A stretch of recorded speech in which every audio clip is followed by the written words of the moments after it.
when I was much younger, there was a phrase that I used to hear very often from my grandmother, which I haven't heard anyone say for many years. And the phrase was, p-p-p. It's a phrase that my grandmother would use to ward off the evil eye. You spit at the evil eye. And it's interesting when I think about all the customs in my family that came from this superstition of trying to ward away bad events. And even, I'd say something stronger, demons and the evil eye.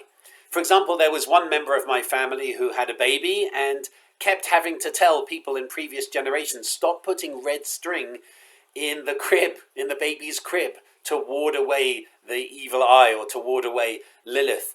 We don't do that anymore. I remember one person in my family, every time they poured salt, would take some of the salt and would throw it over their left shoulder to make sure that things were going to be okay for them. And it's really interesting because we don't really see that very often anymore in Reform Judaism. We're much more cerebral, I think, and much more perhaps feeling steady and safe, that we don't feel as much under threat from the evil eye. But I remember those customs, and I remember them quite fondly, because even though I thought they were a little bit silly at the time, I think they reveal a lot about us and about where we are and what we're concerned about. And with that in mind, I thought it would be really interesting this year for our Tikkun Leil Shavuot. That's the all-night study session, which this year is on Sunday, June the 1st. I thought it would be really interesting to look at to have a spooky Shavuot. And you may think spooky is October 31st and Halloween. Well, it's not. There's no reason it should be at all, actually. There's a lot in Judaism that addresses these negative influences, let's say, these challenges from the other side. And so much so that there are many books written about them, like this rather classic text, Jewish Magic and Superstition, a study in folk religion, by Joshua Trachtenberg, a wonderful book which is in the library. You can borrow it. For us, in Judaism, actually, especially in Talmud and early rabbinic literature, there's a lot about demonology. And what does it mean to believe in demons, or at least what does it tell us about ourselves to have demons in our literature? And so our Tikkun Leil Shavuot this year is a spooky Shavuot. We're going to start at 5:30. This is Sunday, June the 1st, so put it in your calendar. We're going to start at 5:30 looking at the story of Lilith. Was Lilith, who was Adam's first wife, was she a night demon? Was she a proto-feminist? Or was she both? And what does that mean for us? What does that mean for our relationship to women? What does that mean for our relationship for our fear of the night, and our fear particularly of babies and the fragility of their health? It's a really, really interesting topic. Then we're going to have a vegetarian potluck dinner, and then we're going to look at demons themselves. Where, according to rabbinic literature, where do demons live? What do they do? Not all demons are bad. One of them sits and studies Torah, in fact. What does it mean to have so much of this in our tradition? And then we have our cheesecake competition, because there's a real theme of dairy food around the festival of Shavuot. And so start thinking now about the kind of cheesecake that you might bring. The winner gets a certificate every year.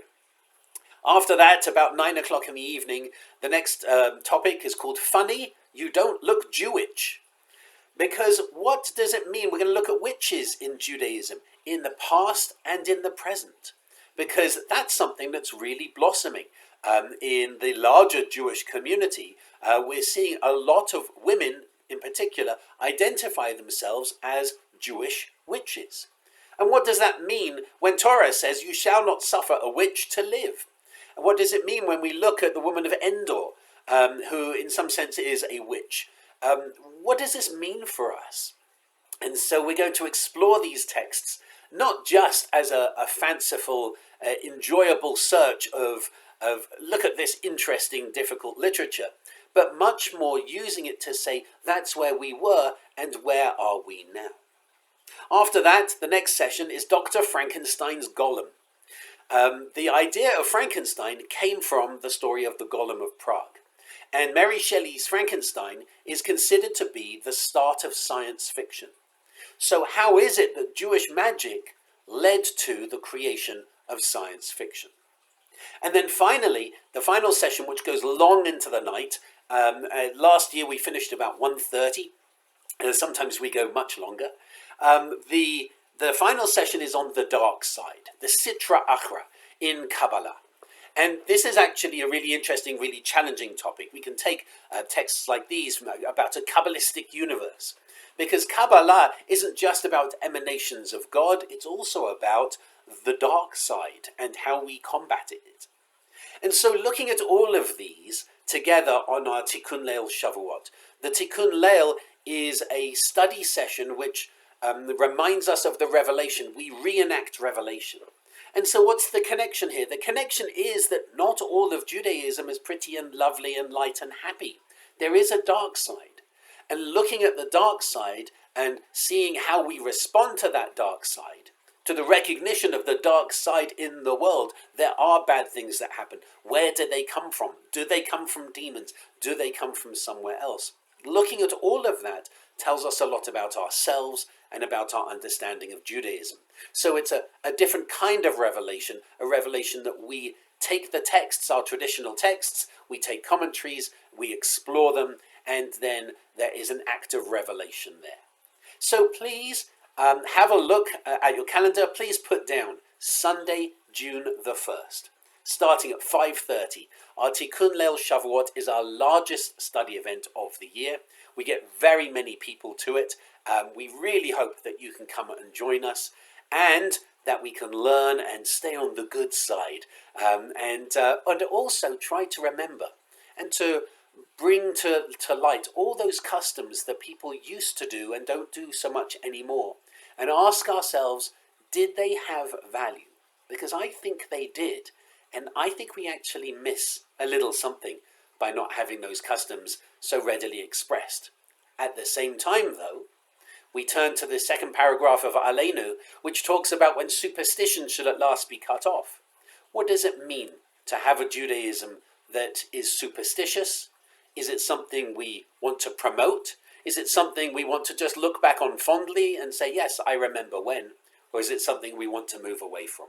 I think this is all very interesting. It's going to be a lot of fun looking at spooky Shavuot. So please mark your calendars now, Sunday, June the 1st, starting at 5:30 and going long into the evening, however long you can make it. I'm not going to be able to be at the Kabbalat Shabbat service this evening. Unfortunately, local schools plan their school plays on Friday evenings, so I'm going to be celebrating my kids in their school play, but I will be here tomorrow for our Torah study, looking at Aaron's silence and what does it mean for Aaron to have been silent after the death of his two sons, Nadav and Avihu. And then we have our Shabbat Shacharit service, which is in person and on Zoom. And after that, please come and join us. Last week, we had two groups for our CAC, the Community Action Coalition. We created an action plan for anti-Semitism, and we created an action plan for criminal justice reform. Tomorrow, we're going to be creating an action plan for protecting democracy. And that's going to be a really interesting conversation because we're not a political organization, but we want to help our members who feel that democracy is under threat in many places around the world. And so we want to help give them resources. And so please come and join us for that, to help us protect democracy in this country and beyond, while making sure that we don't do anything that is overtly political, because that, of course, is not why we're here. So mark your calendars. Sunday, June the 1st for our Tikkun Leil Shavuot. Join Brian for the Kabbalat Shabbat service this evening, and join me for Torah study, for Shabbat Shacharit, and for the Community Action Coalition tomorrow. I hope to see you then, and wish you Shabbat Shalom.